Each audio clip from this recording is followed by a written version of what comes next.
All right, here we're going to look at Christian's June 2014 athlete evaluation.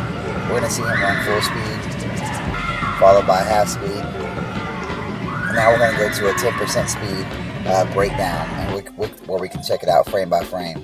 You're going to notice here he's got a lot of extra movement, a lot of east-west type movement, and we really have to work on him from top all the way to the bottom, honestly. But right here we're going to start with the arms.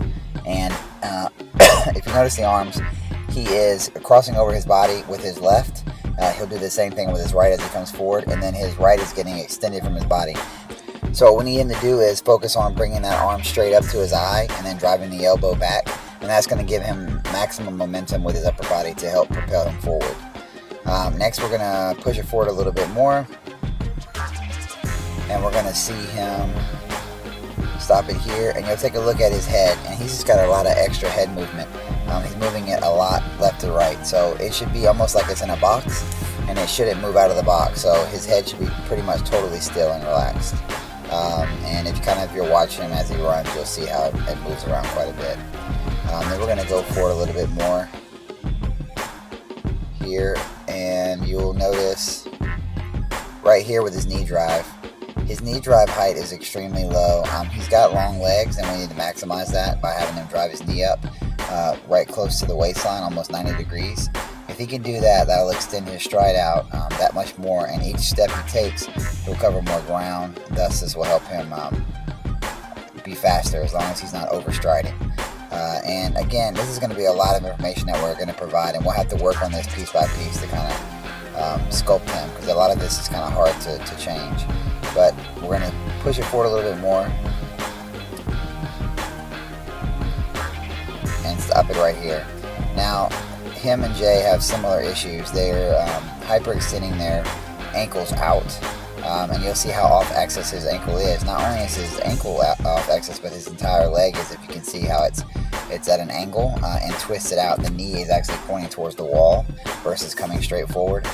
That's going to slow him down quite a bit, and not only that, but it causes a lot of tension on the knee, ankle, and hip area, and that can lead to premature injuries and other things. So we need to fix this from an injury standpoint as well as just from a speed standpoint. So I'll be working on this as the months continue pressing forward. Now, you check a look at his vertical leap. He jumped to 14. We need to work on his technique a little bit here, but I definitely think we can improve on that quite a bit. Standing broad jump, he was able to jump a 5 foot. That's from standing totally still and exploding out using your arms and legs, which 5 feet is pretty good.